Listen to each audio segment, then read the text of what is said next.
Hi guys! So I heard that the O-level results are coming out this Monday, and I'm pretty sure that a lot of you have mixed feelings about this. Last year around this time, I received my O-level results too. I'm not sure how many of you read my blog, but I've never been a good student in secondary school. In Sec 3, I scored a whooping 38 for my L1 R4. It's not something that I'm proud of, and it's pretty horrible, but not enough to wake me up. When I finally woke up in Sec 4, it was a little too late. Nevertheless, I did score a rather average score of 15 for my O-level results.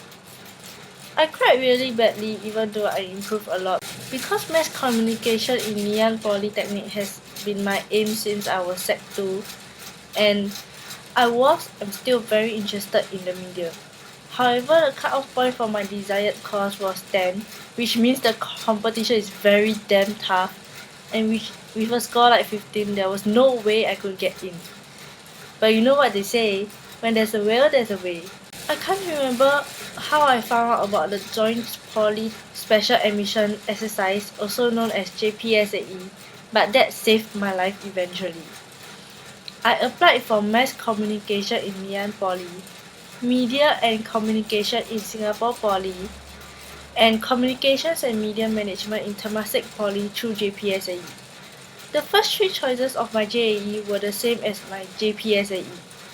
Side-checking a bit, if you are planning to apply for JPSAE, please don't forget to submit your JAE form too. It's really very important. Anyway, when you apply for JPSAE, they require you to fill out a form. Because the courses I've chosen are English media courses, I was required to write a short essay of around 500 characters as to why should I be given this chance and my achievements in secondary school and primary school. I had some difficulties filling up the form because I have absolutely no achievement in secondary school. I basically slacked my 4 years away. But I made do with what I have, and I talked about getting my composition published in the newspaper in primary school, being the captain of the interclass games, and being the chairperson in secondary 4. I mainly wrote about my passion for the media since my achievements were kinda weak.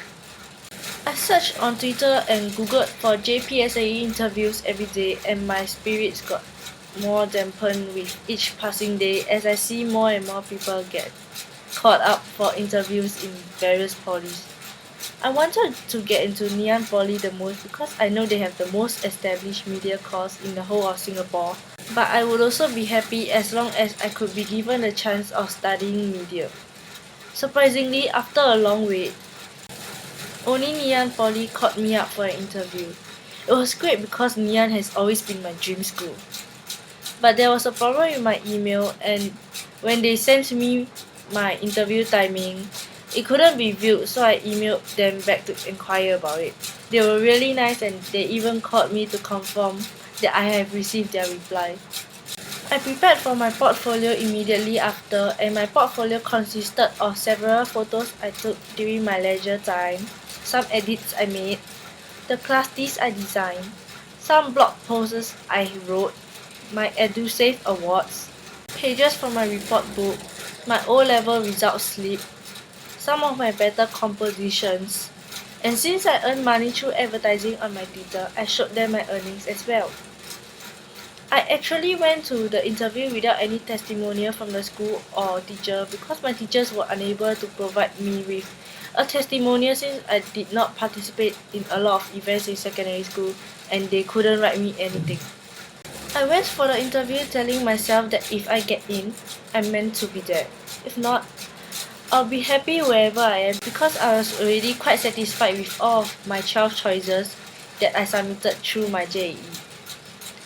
I went down to Ngee for their interview and they asked me really general questions like how was being the class chairperson like, how I led the class during the Sec 4 camp nomadic race. When they asked about my CCA, I told them honestly that I didn't go for it because I was in the rebellious stage, but I have since learned and it is evident from my results which has been constantly improving. Then they asked why didn't I choose Chinese media and communication since I did not bad for my Chinese as well.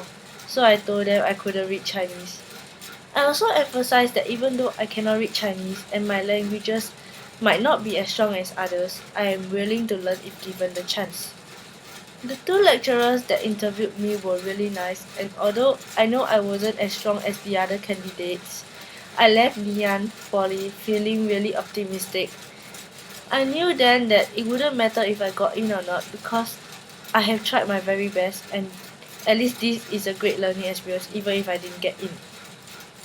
Well, 31st January was the date of my JAE and JPSAE results. Unsurprisingly, I got into Visual Communication and Media Design in Singapore Poly for JAE. It was my fifth choice and I expected that. I already did some research and I was okay with it because I'm pretty into media designing anyway. All along, I thought that if I was successful for my JPSAE interview, my JAE results will not show. So I thought that was that. My mom even called to make sure I was okay because she knew how much I wanted to get into Mass Comm. Then I saw some of my friends posting about their JPSAE results. After asking around, I learned that the results of my JPSAE interview would actually be different from my JAE results. I'm not quite sure if you get what I'm saying, but in layman terms, if you apply for JPSAE 2, you will get two results. If you are successful for the JPSAE interview, you'll get to choose between your two results. I checked my JPSAE account and I got into Mass Comm. I was really excited and I was elated. I immediately gave my mom a call and texted all my friends to let them know the good news. For me, I got to choose between Visual Comm and Media Design in Singapore Poly and Mass Comm in Ngee Poly.